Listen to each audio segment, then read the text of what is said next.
अस्सलामुअलैकुम, good evening everyone. Welcome to my channel, new channel love spells cheerful lovers. तो कैसे हैं आप सब? होप आप सभी अच्छे होंगे। मैं भी ठीक हूँ। तो बिना वक्त ज़ाय किए हम शुरू करते हैं कहानी तुम मिले तो हम बने पार्ट 18। सीधा स्टोरी से शुरू करेंगे। प्रीत अपनी ही फीलिंग्स से लड़ रही थी। आखिर वो सांझ के करीब क्यों जा रही थी, खास करके उसकी होठों की तरफ। अब भी उसकी आंखें उसकी होठों से हट नहीं रही थी कि तभी सांझ एकदम से कांप उठती है। वैसे तो वो बेहोशी की हालत में थी, लेकिन जैसे ही प्रीत देखती तो एकदम से वो फिर से सांझ के करीब जाती है और उसके सर पे सहलाने लगती है। सांझ एकदम से कस के प्रीत की हाथ पकड़ लेती है और वो नींद में ही बोल रही थी कि पिताजी मेरी बात तो सुन लो, मैंने कुछ ना किया है, गोली मत चढ़ाइए आप। जैसे ही ये बात सुनती है प्रीत दंग रह जाती है। अब तक तो उसे ये थी कि ये निशाने कैसी है, बाद में पता चली गोली की है। बाद में पता चली कि कुछ तो है राज सांझ की ज़िंदगी से जुड़ी। लेकिन अब पिताजी गोली मत चलाओ, ये सुन के प्रीत की होश ही उड़ जाती। वो देखती है कि सांझ पूरा पसीने में लथपथ थी, उसके होंठ काँप रहे थे। सब जो प्रीत है वो एकदम से अपनी दुपट्टे से उसकी फोrehead को वो जो पसीने आए हुए थे सबको पोंछ लेती है। लेकिन ये चीज़ यहाँ पे ख़त्म नहीं होती। सांझ मतलब काँप रही थी पूरी बेहोशी की हालत में। प्रीत को समझ नहीं आ रही थी और वो तो अपनी ही फीलिंग से लड़ रही थी कि क्या करेगी क्या नहीं। वो खुद को रोक ही नहीं पाती है और आगे जो कर बैठती है वो मतलब अलग ही थी। वो इधर उधर देखती है, पानी पानी की बोतल थी नहीं, भाग के जाती है। वो पहले पानी ले आती है, पानी लाने के बाद थोड़ी सी वो कोशिश करती है सांझ को पानी पिलाने की। हालांकि सांझ थोड़ी सी पी लेती है पर उसकी पूरी शरीर काँप रही थी और सांझ बस एक ही बात बार बार बोली जा रही थी कि पिताजी को गोली ना चलाइए, बात तो सुन ले। बस एक ही चीज़ रिपीट टू रिपीट बोली जा रही थी। प्रीत समझ ना पा रही थी कि क्या करेगी और वो कर लेती है जो शायद वो कभी सोची भी नहीं थी। वो एकदम से सांझ की फेस को होल्ड करती है और सांझ की होठों की ओर एक टक देखती है और वो उसे किस कर बैठती है। वो हटती नहीं है, अपनी होठों को सांझ की होठों में ही रखती है। और पता नहीं सांझ को क्या होती है, जैसे ही वो प्रीत की होठ को महसूस करती है वो थोड़ी देर के लिए अपनी आँखों को खोलती है। हालांकि फोर्सफुली है, पूरी आँखें उसकी खोल नहीं पा रही थी, बस थोड़ी सी आँखें खोलती है और वो जो शोल्डर से पकड़ती है प्रीत को और वैसी ही वो अपनी आंखें बंद कर लेती है। और प्रीत लगभग 5 मिनट तक सांझ को किस कर रही थी। कुछ तो थी जो वो अपनी अंदर खींच रही थी सांझ से। शायद सांझ की वो डर जो अभी उसको हो रही थी, जो सफोकेशन में थी, वो सारी चीज़ शायद प्रीत अपनी अंदर ले रही थी और प्रीत को खुद भी नहीं पता कि वो कर क्या रही थी। जैसे ही सांझ एक टाइम में वो शांत हो जाती है। जैसे शांत होती है प्रीत को होश आती है कि वो कर क्या रही है और तुरंत वो फिर से पीछे हो जाती है और वो सांझ की ओर देखती है और एक बार वो खुद की ओर देखती है। वो भागते हुए जाती है वॉशरूम। अपने फेस पे बार बार वो पानी थ्रो कर रही थी और खुद ही से सवाल कर रही थी कि ये क्या थी, आखिर मैंने ये क्या किया, क्यों किया, क्या क्या क्या मतलब है इसका। पहले तो खुद की फीलिंग से लड़ना, फिर सांझ की ये कंडीशन, अब ये किस धड़ाधड़ चीज़ें हो रही थी। प्रीत खुद को संभाल नहीं पा रही थी। पर 1 घंटे तक वो शावर रूम में मतलब वॉशरूम में ये चीज़ सोचते रहती कि आखिर उसने किया क्या है। अपनी सारे उलझने लेकर 1 घंटे बाद वो जैसी बाहर होती है देखती है सांझ एकदम शांत सोई पड़ी है। प्रीत की सोचने की क्षमता ख़त्म हो चुकी थी। वो हार चुकी थी अपनी सोच से और अब वो सोचना बंद कर दी थी। रो भी रही थी बहुत, क्योंकि उसको नहीं पता कि उसने क्यों किया, वजह उसको पता नहीं थी। अपनी चीज़ों में पूरी तरह से उलझ गई थी। और वो बाद में सांझ के पास आके सांझ को हक करके थोड़ी देर तक शांत रहती है, और कब उसे नींद आ जाती है उसे भी नहीं पता। नींद तब टूटती है जब सांझ एकदम से बोलती कि कर क्या रही है छोरी, छोड़, कब से बोल रही हूँ छोड़ने के लिए, उठ भी जा, अब कॉलेज नहीं जाना है क्या तुझे। जैसे ही सांझ की आवाज़ प्रीत की कान में जाती है, प्रीत आंखें खोलती तो देखती है अब भी वो कई कस के जो सांझ की शोल्डर पे अपनी सर रखी थी और उसे हक करके रखी थी। सांझ एकदम से बार बार बोलती कि कर क्या रही है, छोड़। तभी एकदम से प्रीत जल्दी से उसको छोड़ती है और उसे रात की सीन याद आती कि एक बार सांझ ने आंखें ज़रूर खुली थी। अब वो डर रही थी कहीं सांझ उस पर बरस ना पड़े। वो डरते हुए एकदम से खड़ी हो जाती है और एकदम से कोने में जाके खड़ी हो जाती है। सांझ को थोड़ी अजीब लगती है कि इसको अचानक हो क्या गई है। वो एकदम से उठती है और प्रीत की ओर दिखते हुए बोलती कि छोरी, तू पागल हो गई है क्या? हाँ, कि क्या हो गई है तुझे? ऐसे बर्ताव क्यों कर रही है? क्या हो गई है? कुछ बुरा सपना देख लिया क्या? सांझ के इस बर्ताव से जो प्रीत है उसे ये लगती है कि शायद सांझ को कुछ याद ही नहीं है। थोड़ी सी तसल्ली उसे होती है। वो जो डर थी कि न जाने अब वो क्या करेगी प्रीत के साथ, वो थोड़ी देर के लिए शांत होते होती कि वो कुछ कुछ नहीं है। आपकी तबीयत ठीक है? तो देखिए मेरी तबीयत को क्या होनी थी? हाँ, देखिए कुछ नहीं है, आप अब सच में ठीक हो ना? वो देखिए हाँ मैं ठीक हूँ, जल्दी से थोड़ी सी वो स्ट्रॉन्ग वाली चाय दे दे मुझे, तो थोड़ा सा ये जो सर भारी है वो भी ख़त्म हो जानी है। तभी एकदम से प्रीत बोलती कि हाँ हाँ हाँ, बस मैं बस अभी बना रही हूँ। ये बोलते हुए प्रीत एकदम से भागते हुए कमरे से निकलती है। सांझ समझ ना पा रही थी कि इस छोरी को अचानक हो क्या गई है, बड़ी अजीब हरकतें कर रही है। लेकिन सांझ उतनी ज़्यादा नहीं सोचती। वो जाती है, वॉशरूम में जाती है और वॉशरूम में जाके वो शावर ले रही थी। शावर लेते लेते वो एकदम से पता नहीं थोड़ी देर के लिए वो कुछ अलग जोन में चली जाती है, और जाने अनजाने में पता नहीं क्यों वो अपनी होठों को छूती है। कुछ अजीब सी महसूस हो रही थी, पर क्यों हो रही थी समझ उसे भी ना आ रही थी। वो बार बार अपनी होठों को छू रही थी, मन ही मन बोलती कि ये कुछ कुछ अजीब हो रही है, क्या मसला है, कुछ समझ ना आ रही है मुझे। पर जैसे तैसे वो शावर लेके वो एकदम पूरी तरह से तैयार भी हो जाती है और आती है हॉल में। तब तक जो प्रीत है वो भी तैयार होके ब्रेकफास्ट बना के और चाय भी बना ली थी, बैठी हुई थी सांझ के इंतज़ार में, और डर भी रही थी कहीं सांझ को कुछ याद ना आ जाए कि उसने रात को किया क्या है। चुप से वो शांति से बैठी हुई थी। सांझ आती है और एक बार वो प्रीत की ओर देखती है तो आज कुछ अलग ही हरकतें कर रही थी, नज़रें चुरा रही थी उसकी। जैसे होता है ना, हम नर्वसनेस के कारण हम फिंगर के साथ वो जो भी है वो कर रही थी, तो समझ आराम से आप आ सकती कि ये कुछ तो है, कुछ गड़बड़ है।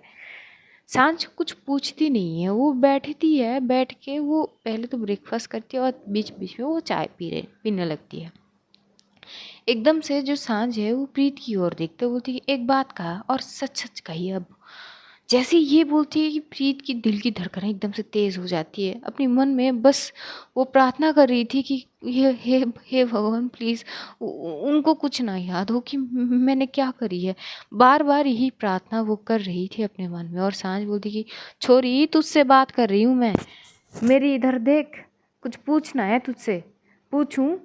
तभी एकदम से जो प्रीता बोलती कि जी जी पूछिए। बोलती कि एक तो ना ये बता तूने किया क्या है, इतना डर डर के क्यों बात कर रही है से मेरे से? हाँ, करी क्या है, कुछ गलत काम ना तो करिए। तो ये सुन के उसी दिल की धड़कनें और बढ़ जाती है। वो एकदम से बोलती कि नहीं, वो मैं क्या गलत काम करूँगी? अच्छा, जिस तरह से तू आंखें चुरा रही है, तेरी हाथ की चीज़ है, तू वो पैर से टैप कर रही है, इससे पता चलती है कि कुछ तो छुपाने की कोशिश कर रही है। तू देख, मैं लॉयर हूँ, ये सारी चीज़ ना आराम से पकड़ सकती हूँ। तो सच सच क्या है ये अभी बता दे तू, और बाद में अगर मुझे कुछ पता चली ना उल्टा सीधा कि तूने कुछ बुरा की है तो सोच मैं तेरे साथ क्या करूँगी। तभी एकदम से बोलती कि ऐसी कोई बात नहीं है, मैंने कुछ नहीं किया है। तभी एकदम से सांझ बोलती कि जब कुछ नहीं किया है तो डर किस बात की? अगर कुछ कहना है तो कह सकती है बड़ी आराम से, मैं सुन रही हूँ। प्रीत को इस चीज़ से सांझ को हटानी थी। मतलब वो जिस तरह से सवाल कर रही थी, अगर वो मतलब स्ट्रिक्ट वे में आ जाए तो शायद प्रीत सारी सच उगल दे। ये जो वो चाहती नहीं थी कि ये सच सामने आए, वो एकदम से बोलती कि मैं थोड़ी सी डिस्टर्ब हूँ, पढ़ाई पे फोकस नहीं कर पा रही हूँ। तभी बोलती कि क्यों, ऐसा क्या हो गया ये जो तू पढ़ाई पे फोकस नहीं कर पा रही है? हाँ, क्या हो गया, कोई कांड वांड तो ना करिए तूने? सच सच कहते। बोलती कि नहीं, ऐसा कोई बात नहीं है। दरअसल पहले आप मेरी बात आराम से सुनिएगा, चिल्लाइएगा मत। तभी एकदम से शांत बोलती कि ये पहलू में क्या बात कर रही है तू, ठीक से बोल क्या है? तो बोलती कि वो मैं आप ही के लिए परेशान हूँ, और सच बोली हूँ, मैं जानबूझ के कुछ ना करी हूँ।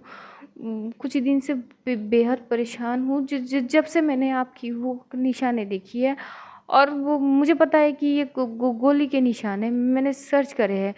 तो वो चीज़, और आप नींद में बहुत कुछ बोली हो, उस चीज़ से मैं पूरी तरह से उलझ गई हूँ। मैं पढ़ाई पे फोकस नहीं कर पा रही हूँ। देखिए, मैं कोई ज़बरदस्ती ना कर सकती हूँ आपके साथ कि प्लीज़ आप मुझे मेरे साथ शेयर करिए। आपकी ज़िंदगी से जुड़ी है, वो राज है, आपको राज रखनी है तो मैं बहुत रिस्पेक्ट करती हूँ, मैं आपकी राज की भी रिस्पेक्ट करूँगी। पर मैं इस चीज़ से बाहर ही ना हो पा रही हूँ, मेरी पढ़ाई पे असर हो रही है। मैं जब भी पढ़ाई करने लगती हूँ, वो चीज़ बार-बार सामने आ जाती है कि क्या हुई होगी आपके साथ। और इन्हीं सारी चीज़ों में मैं पिछले 2-3 दिन से वो कॉलेज में टीचर से डाँट भी सुन रही हूँ। जैसे भी ये बोलती है, साँझ जो चाय की सिप ले रही थी, एकदम से वो सिप लेना बंद कर देती है। वो देख तो प्रीत की ओर ही रही थी। वो एकदम से प्रीत की ओर देख के बोलते, अपनी कप को रखते हैं, बोलती कि तू पागल है क्या? हाँ, ये क्या मतलब हुई? देखिए, मैं पे, और प्रीत जो पूरी एक सांस में वो बात बोल रही थी। सांझ समझ गई थी कि इसको कौन सी चीज़ परेशान कर रही है। तो सांझ बोली कि देख छोरी, जो हुआ है वो हुआ है, बीते कल को मैं छोड़ के आई हूँ। तभी एकदम से प्रीत बोलती कि अगर बीते कल को आप छोड़ के आए होते तो अभी आपको ये परेशान ना करती ना। देखिए, मैं ज़्यादा समझदार नहीं हूँ, आपसे ज़्यादा तो बिल्कुल ना हूँ, पर इतना तो समझ मुझ में भी है कि कितना छोड़े और कितना नहीं। अगर छोड़ते तो सारी चीज़ फिर से दोबारा आप एकदम से ये इस पल में आते नहीं। कुछ तो है।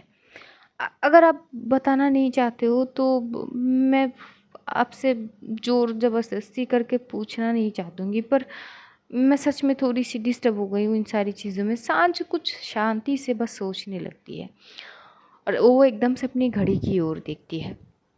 अभी बहुत टाइम थे, लगभग 2 घंटे थे। वो प्रीत की ओर देखती है, बोलती कि छोरी, छुपाना नहीं है, पर तू जान के करेगी भी क्या? वो मेरी ज़िंदगी की सबसे कुछ बुरे वक़्त थे जो मैंने बीत के आगे बढ़ गए। तभी एकदम से प्रीत बोलती कि आगे बढ़ गए होते तो अभी इसी वक़्त आप उन सारी चीज़ों में वापस नहीं जाते, अंतर है। तभी एकदम से साँझ खड़ी होती है। खड़ी होके बोलती कि ये बात पहले की है। मैं भी तेरी तरह अपनी गाँव में अपने पिताजी के आस-पास, मेरी ज़िंदगी मेरी माताजी पुष्पा जी, यश और पिताजी के आस-पास ही थे, और मैं भी तेरी तरह पढ़ाई पे बेहद अच्छी थी। ये बात वो शुरू करने लगती है। अब हम थोड़ी-सी पीछे जाते, फ्लैशबैक। ये बात है सांझ की। सांझ अपनी फैमिली में सबसे बड़ी है पहले तो, और कहीं न कहीं सा उस गाँव में लड़की होना बोल सकते हो एक तरीके से पाप है, और पहला वारिस लड़की हो ये कोई नहीं पसंद करेंगे। लेकिन सांझ के मामले में कुछ अलग होते हैं। सांझ जैसे ही अपनी माँ के जो कोख में आते हैं तो एक भविष्यवाणी होता है ना, कुछ कर लेते हैं, तो पहले ही पता थे कि लड़की होने वाले हैं। जो सांझ के पिताजी है वो बहुत अजीब सोच के लोग थे। उनका मानना था कि पहला जो है वो लड़का होना चाहिए, लड़की नहीं। वो तो गिराने की भी बात करे थे। लेकिन चीज़ें बदले तब जब उस गांव में एक पंडित गया। मतलब वो सन्यासी था या कुछ थे जो वहाँ पे गए, सब उनके आशीर्वाद वगैरह लिए थे।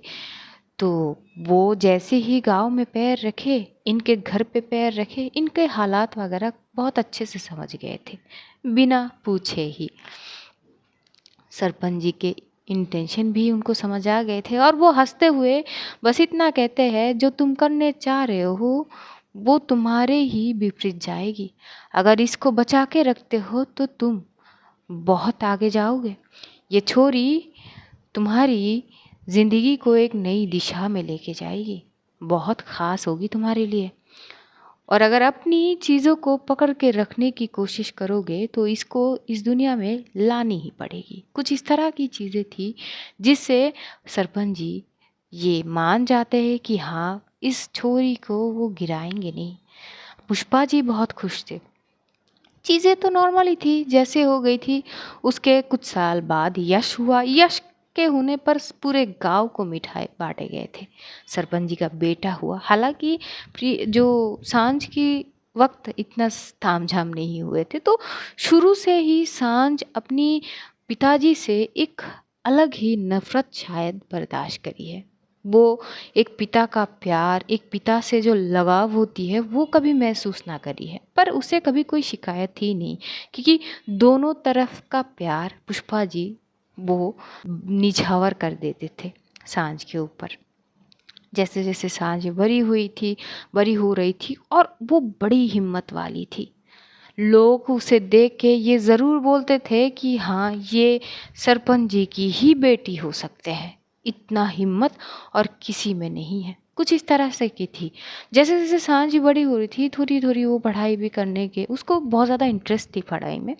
चीज़ें नॉर्मल ही चल रहे थे। सांझ की ज़िंदगी में केवल अपनी माता, यश और पढ़ाई के अलावा कुछ थे नहीं। पिताजी से ज़्यादा उसकी बनती नहीं थी, क्योंकि जो सरपंच जी थे वो चाहते ही नहीं थे कि सांझ पढ़ाई करे। वो तो सांझ की दादी जी है जो सरपंच जी को समझा के उसको यहाँ तक पढ़ा रहे थे। सब कुछ नॉर्मल ही थे, लेकिन हालात ख़राब तब होते हैं जब सांझ 16 बरस की होती है। सांझ जिस स्कूल में पढ़ती थी गांव में, उसी स्कूल का हेडमास्टर जो थे वो उनका एक बेटा था, जो कि बेहद पसंद करता था सांझ को। और सांझ भी काफ़ी खूबसूरत थी तब के समय में।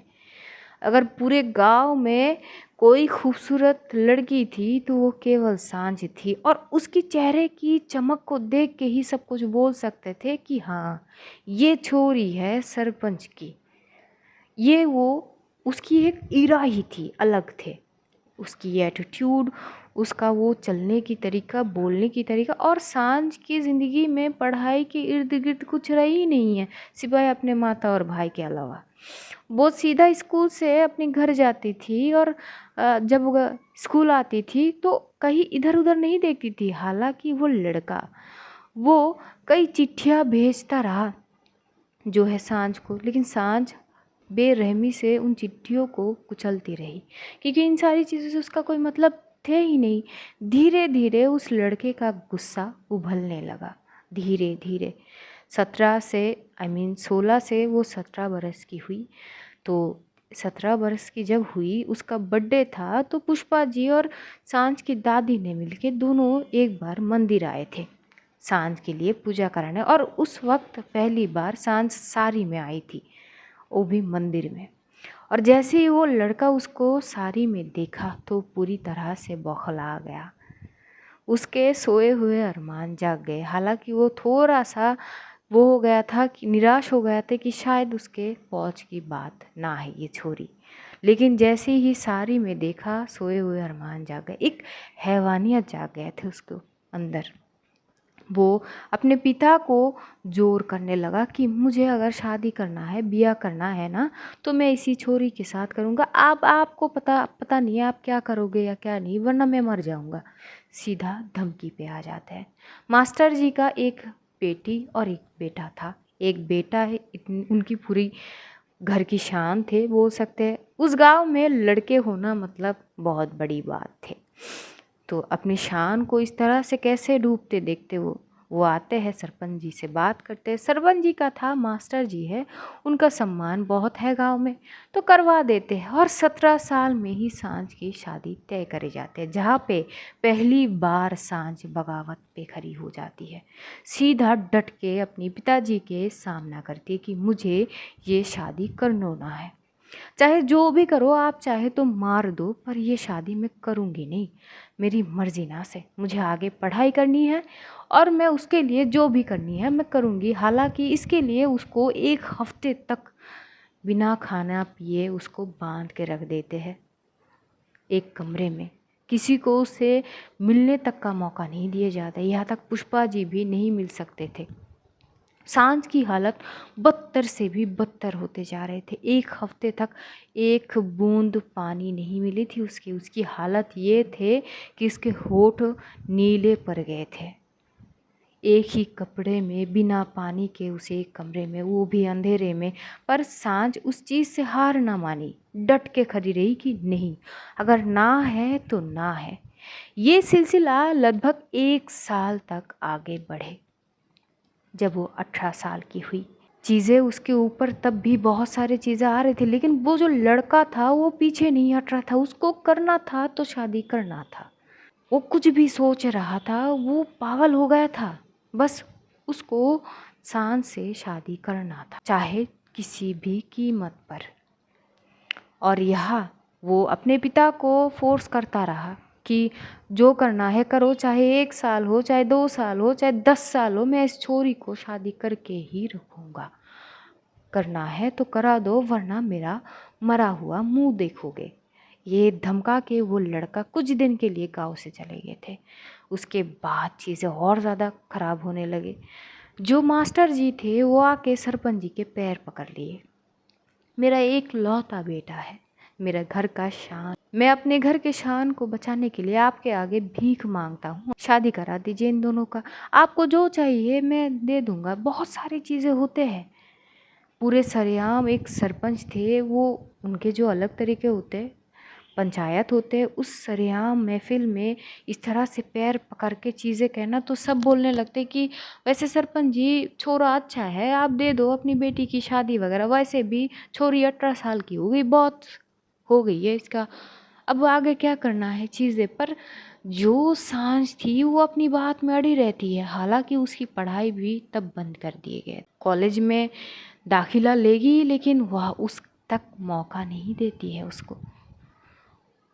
बहुत टॉर्चर होती है सांझ के ऊपर, बल्कि उसके ऊपर नहीं, पुष्पा जी के ऊपर सांझ को दबाने के लिए टॉर्चर करे जाते हैं। सांझ अपनी ऊपर हर एक चीज़ को बर्दाश्त कर लेती थी, पर जैसे ही अपनी माँ के ऊपर एक एक चीज़ पड़ी है, जितनी तरह से उनको अब टॉर्चर करने लगे थे सरपंच जी, वो चीज़ वो बर्दाश्त ना कर पा रही थी। और वो उस दिन से, जैसे कि वो बचपन से ही अपनी पिता से थोड़ी सी खफा थी, लेकिन जिस दिन से वो पुष्पा जी के ऊपर टॉर्चर करने लगे थे, उसी दिन से वो सीधा उंगली दिखा के बोल दिए कि आज से मैं आपको पिताजी मानती हूँ नहीं हूँ। किसी और के लिए आपने अपनी बेटी तक बेचने के लिए तैयार हो गए। हाँ, तभी एकदम से उसको उस दिन बहुत ज़्यादा मार पड़ती है, बेल्ट से मारे जाते हैं बहुत। और मारने के बाद उसकी पूरी शरीर में वो नमक और मिर्ची पूरा छिड़क देते हैं, जिसके लिए वो पूरी रात भर चीखती रही। उसकी एक एक चीख उस हवेली की दीवार तक रो पड़े। बेहद ख़राब सिचुएशन थे। गांव के आसपास, हवेली के आसपास जितने भी लोग जाते थे उनकी पूरी रोंगटे खड़े हो जाते चीख सुनने के बाद। पुष्पा जी बेबस थे, यश छोटा था, और सांझ की दादी जी के बस की बात नहीं है इन चीज़ों को ठीक करना। वो बस समझाने की कोशिश कर रहे थे अपने बेटे को।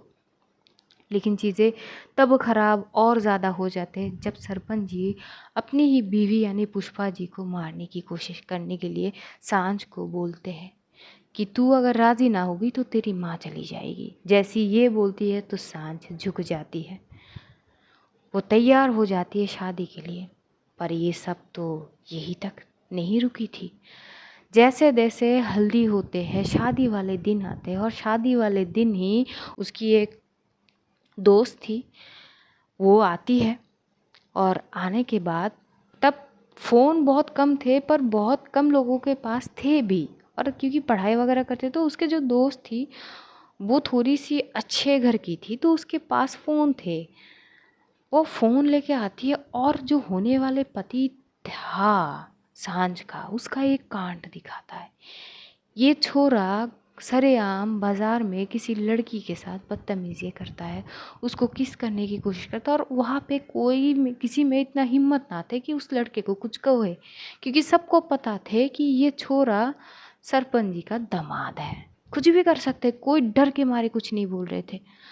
और कुछ दिन बाद वो लड़की आत्महत्या कर ली थी, क्योंकि उसको बलात्कार करने का उस लड़के ने धमकी दिया था।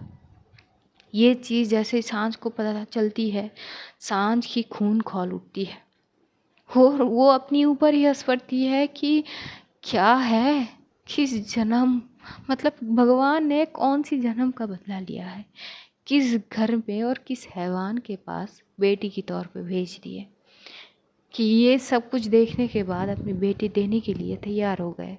पुष्पा जी की मुंह ना चाहते हुए भी बंद थे। सांझ बेबस पड़ जाती है, शादी वाले दिन आती है, और जैसे तैसे एक मौका देख के सांझ अपनी ज़िंदगी को एक राह दिखाने के लिए भाग जाती है अपनी उस दोस्त की मदद से। और जैसे ही ये उस लड़के को पता चलता है, वो लड़का क्या करता है, एकदम से सांझ के पीछे पीछे जाता है उसको पकड़ने के लिए। उसका एक जुनून सवार था कि वो जैसे हो सांझ से शादी करेगा ज़रूर। अपनी पूरे फौज लेके सांझ को ढूंढता रहता है, और बदकिस्मती से सांझ मिल भी जाती है।